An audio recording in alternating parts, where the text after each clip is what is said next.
Isang magandang umaga po, Buhay Trucking mga idol. Yan, andito pa rin kami ngayon sa tinatawag nating Roxas Mindoro Oriental o tinatawag na Dangay Port.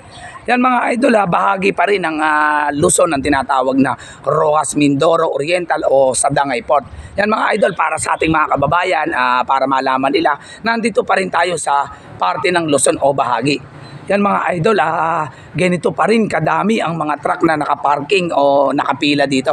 Mga idol, sa dahilan po pala na malakas ang alon sa gitna ng karagatan. Kaya kung mapapansin nyo, isang barko lang po ang tumakbo. Yan, mag-iingat po ang bumiyahe na barko na Starlight Ferries. Mag-iingat po ang lahat ng mga seaman o crew at ang ating kapitan po ng Star Ferries. Ganon din po ang mga sakay nilang passenger at ang mga sakay nilang mga trucking mga idol. Yan, ganito po ang mga kaganapan ngayon. Mas dumami pa kumpara kagabi ang mga truck na mga nakapila. Yan mga idol, nagkakanya-kanyang luto na po yan sa kanilang mga truck. Kaliwat kanan mga idol, ayan po ang mga nakaparada. Yun nga po sa dahilan na iisa pa lamang ang barkong tumatakbo na tinatawag natin na Starlight Ferries mga idol. Yan, mamaya mga idol, pupuntahan natin ang isa pang parkingan upang malaman natin kung ano ba ang mga kalagayan ng ating mga kababayan na higit sa lahat ang mga kasama natin sa industriya ng trucking na hanap buhay mga idol. Yan, nagaling na po tayo sa office ng Starlight Ferries. Yun nga daw po ang dahilan na sobrang lakas ng alon sa gitna ng karagatan dahil masama ang panahon. Kaya mga idol, asahan nyo po na maraming dadagsa o maraming parating na mga truck po rito sa Roxas Mindoro dahil nga po sa dahilan na iisang barko lamang ang tumatakbo. Yung tinatawag pong stranded mga idol, yan yung tukuran kung tawagin sa industriya ng trucking.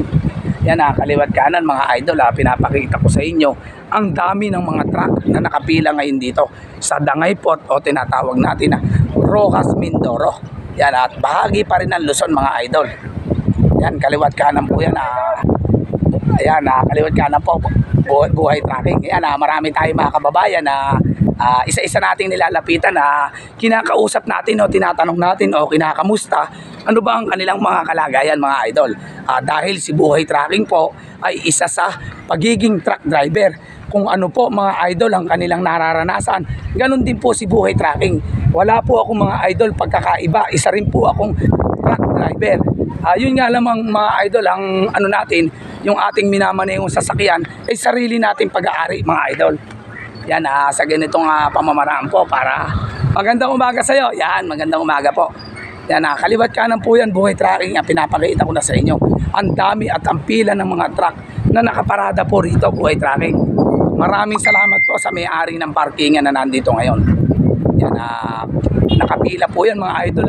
Kaliwat kanan po ang aking pag-video para makita nyo po ang dami po ng mga truck. Yan, binabati natin ang magandang umaga ang lahat ng mga driver, helper na nandito ngayon sa parkingan. Yan mga idol, ganyan po karami ang mga truck na nakapila rito. Patawid po lahat ng Katiklan, Aklan po yan, Buhay Trucking. Yan, pare-parehas po kaming tatawid ng Katiklan, Aklan. Iba't ibang lugar po sa parte ng Visayas ang pupuntahan nito mga idol. Yan, idol, ingat ka. Yan, pinakita po natin mga idol ang iba't ibang klase o dami ng mga truck na nandito ngayon sa parkingan. Yan mga idol, ligtas na paglalayag po sa gitna ng karagatan. Yan po ang hinihiling at dalangin ni Buhay Trucking. Maging sa kalsadahan po saan man sulok ng Pilipinas kami makakarating. Asahan nyo po ang pagsiservisyo palagi ng mga truck driver at helper na madala namin ang aming mga produkto saan man sulok ng Pilipinas o saan mang bayan na kami ay dapat makarating o magpunta. Ganyan po ang ginagawa ng nagtatracking o Buhay Trucking mga idol. Ang nais po lamang mahatid serbisyo sa kanilang mga bayan. Alam naman po natin, napakalumang po ng buong Pilipinas mga idol. Kapag po sinabing buong Pilipinas, nandyan na po yung pangunahing tinatawag na Luzon, Visayas at Mindanao. Parte sa Maguindanao mga idol. Shoutout po sa Hillster. Yan, sa lahat po ng mga bumubuo ng Hillster po. Magandang umaga. Ayan mga idol, kung mapapansin nyo, medyo putik po kasi ang kalsadahan o parkingan. Kaya namimili tayo ng malalakaran natin na tuyo mga idol. Habang pinapakita po natin sa ating mga kababayan, ang dami po at ang mga kalagayan po ng ating mga kapwa nagtatracking na nandito ngayon. Yan, yung tinatawag po idol na tukod nga naman yan. Stranded o tukod kung tawagin, buhay tracking. Ayan, ilang araw na kayo idol? Ayan idol, kagaya po niyan, 3 araw na pala silang nandito mga idol. Ganyan po ang eksena o kaganapan dito, buhay tracking. Ayan, tulad ng ating kababayan, 3 days na daw po silang nakatukod dito, buhay tracking. Yan, 3 araw na po pala mga idol. Ganyan po ang eksena ngayon dito sa Rojas, Mindoro Oriental o tinatawag natin na Dangay Port mga idol. Yung iba po 3 araw at yung iba 4 na araw na buhay tracking. Dahilan po sa masama po ang panahon at maalon ng gitna ng karagatan mga idol. Yan 4 na araw na po pala iba at 3 araw. Tayo po ay kahapon lamang dumating. Sabi po sa atin ng office ng Starlight, mamayang alas 6 yung susunod na trip baka masama na tayo buhay tracking. Yan nagsisipagluto po ang ating mga kababayan dyan mga idol. Kung paano makakain sa agahan. Hinahanda na po nila o piniprepare na po nila ang kanilang mga kakainin mga idol. Kanya-kanyang luto po ang ginagawa buhay tracking. Ganyan po ang mga eksena sa atin ngayon dito. Yung iba po kung mapapansin nyo po nagsisipaglaban na, nakasampay na po sa kanilang mga harapan ng truck. Ayan mga idol, sa ganyang pamamaraan po, makaraos lang tayo. Ang nais lang po ng mga nagtatracking na yan, madala po ng tama at maayos ang mga produkto o makapagserbisyo dyan na saan man sulok ng Pilipinas sila makarating mga idol. Ganyan po ang buhay tracking, ang sakripisyo natin. Madala lang natin ang mga pangangailangan ng mga tao idol. Ayan, punong-puno po ito. Kaya po itong mga gitna na yan, ang bahagi, hindi po pinaparadahan upang may madaanan po ang bawat lalabas ng sasakyan. Diyan po sila dadaan.